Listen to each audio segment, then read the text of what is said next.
I'll give you $100,000 if you serve me in Chinese. Have you ever seen someone's entire life change in the middle of their humiliation? It happened one Tuesday night in the glowing heart of Manhattan, at the Prestige Club, the kind of restaurant where power dined with arrogance. Every sound, every whisper felt expensive. Crystal chandeliers hung like frozen tears. Jazz hummed softly through the speakers, and the scent of truffle oil danced through the air. And then, a man's voice shattered the calm. "I'll give you $100,000, he said, "if you serve me in Chinese." The sound of his words sliced through the room like a blade through silk. It came from Richard Blackwood, one of New York's richest real estate moguls. A man who believed money wasn't just power, but the only power. And standing before him was Jasmine Williams, a 29-year-old waitress, wearing a crisp black uniform and a tired smile. When the words left Richard's mouth, time seemed to freeze. Every head turned. Every glass stopped midair. And then, the money.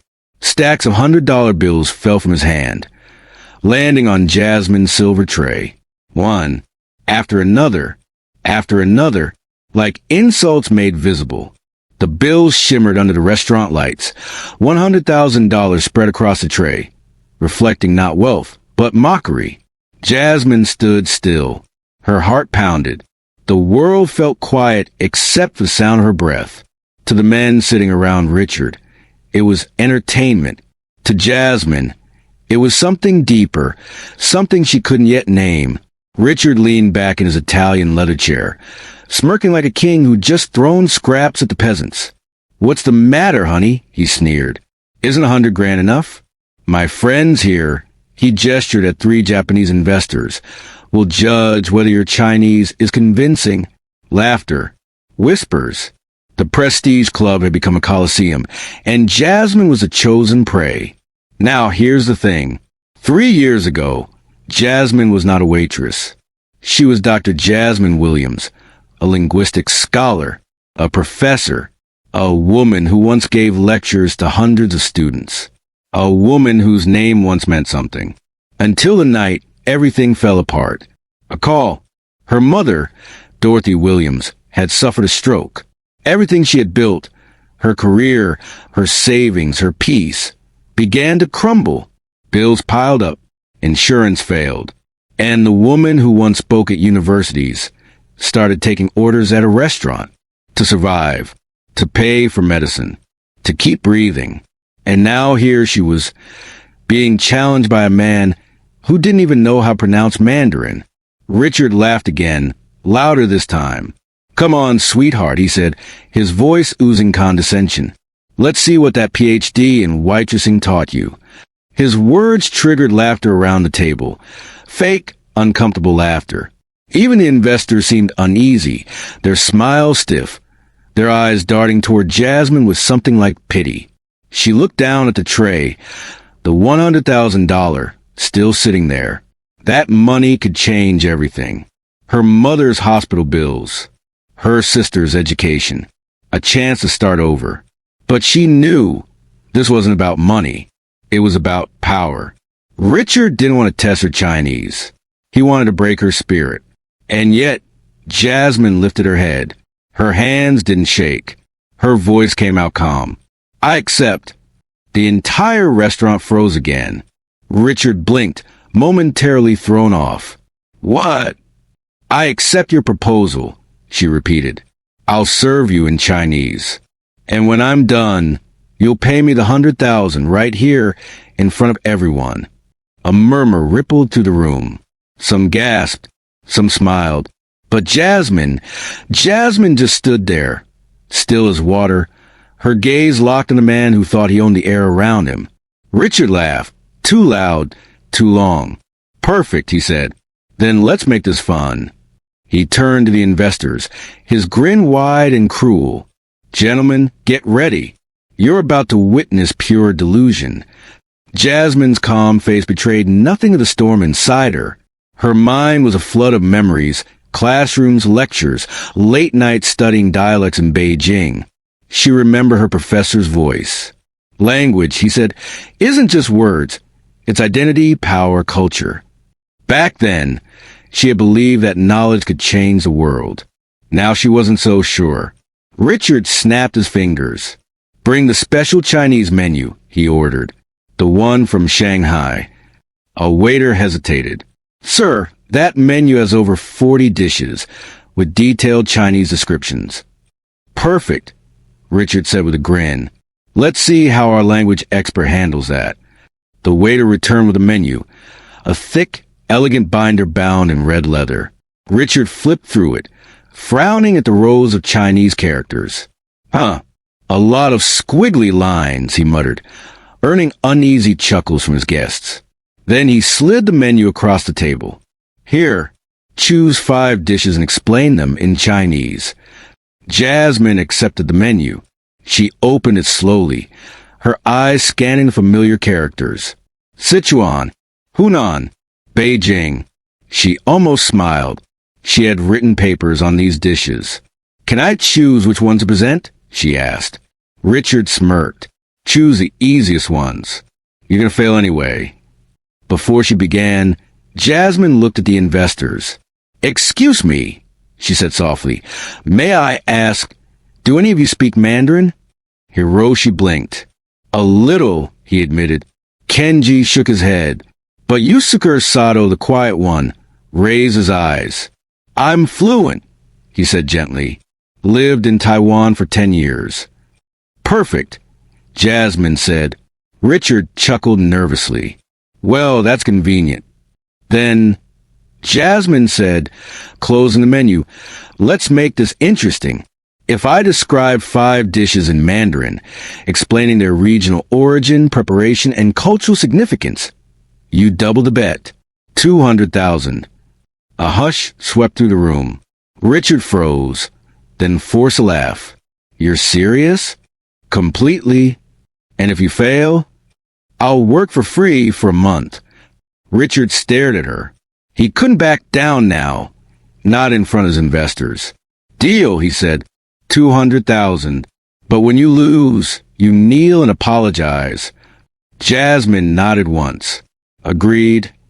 Then she began, in Mandarin, and the room, the whole restaurant, went silent. Her voice was calm, steady, melodic. Good evening, gentlemen. Allow me to introduce our special selection for tonight. Her tones were flawless. Her cadence perfect. Even Yusuke leaned forward, his eyes widening. She continued, describing the first dish. Sichuan mapo tofu, prepared with 2-year-aged Peishin chili paste, a recipe from Master Chin of Chengdu. Her Mandarin flowed like music, confident, authentic, beautiful. Richard blinked. Wait, is that? Yusuke raised a hand for silence. She's perfect, he whispered. That's academic-level Mandarin. Jasmine's voice never faltered. This dish represents a harmony of mala, the balance between numbness and heat, a reflection of life's contrast between pain and pleasure. Richard swallowed hard. The arrogance on his face began to fade. She continued, describing the Peking duck, the Shanghai dumplings, the Cantonese soup, each word landing with grace and power. By the third dish, even the waiters had stopped working. Everyone was listening. Her voice filled the room, wrapping around the chandeliers, rising above the sound of cutlery and whispers. When she paused, the silence felt sacred. Then, softly, she asked, Would you like me to continue in Beijing Mandarin or Hong Kong Cantonese? Richard stammered. What do you mean by different dialects? Without waiting for permission, Jasmine switched. Her tone shifted completely. Fluent Cantonese rolled effortlessly from her tongue. Yusuke's jaw dropped. Perfect accent. Native Hong Kong pronunciation. Richard's face drained of color. Who are you? Jasmine turned to him, her eyes calm. I am Dr. Jasmine Williams, Ph.D. in Computational Linguistics, Columbia University, specialist in Mandarin dialectology, author of Linguistic Bridges, published by Cambridge University Press. A stunned silence followed. I taught at Columbia, she continued. I've translated for the United Nations. 3 years ago, I left my job to take care of my sick mother. I lost everything, but not my dignity. Her words struck like lightning. Richard opened his mouth, but no words came out. You thought you could humiliate me, Jasmine said softly, but you just revealed yourself. She placed the menu down. Now, Mr. Blackwood, about the $200,000. Richard's hands trembled as he opened his wallet. He counted the money, each bill landing on the table with the sound of surrender. And then Jasmine said, Now, apologize.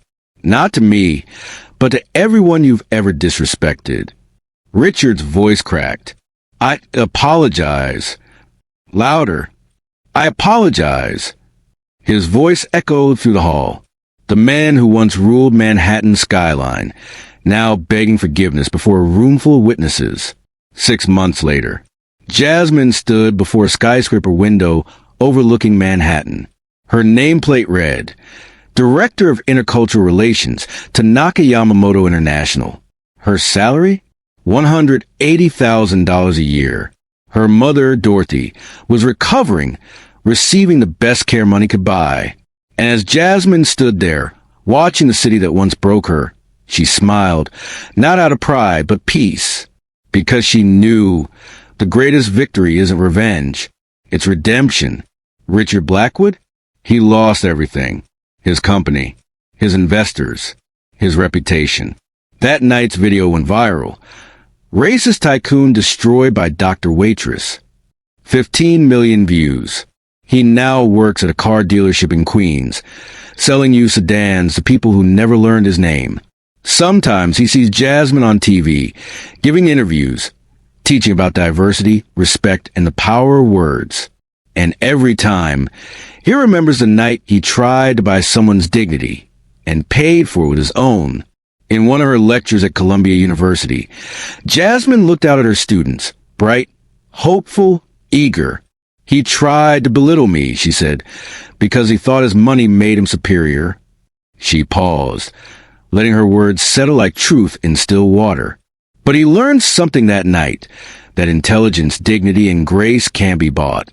They're earned and they endure. The audience rose to their feet, applauding through tears. Jasmine smiled, because she had finally learned the best revenge isn't destruction. It's becoming so great that your oppressors fade into irrelevance. Life tried to silence her. Racism tried to break her. Arrogance tried to humiliate her. But she rose, higher than they could ever imagine. If this story touched you, remember, your worth isn't determined by where you are now, but by who you choose to be, even when no one believes in you. Because dignity, real dignity, always speaks every language. If the story touched your heart in any way, don't just scroll past. Hit that like button. It helps more people find stories like this. Share it with someone who needs a reminder that life can change in a moment. And if you love real, emotional stories that speak truth, redemption, and hope, then make sure to subscribe and turn on the notification bell. Because more powerful stories like this are coming your way. You don't want to miss the next one.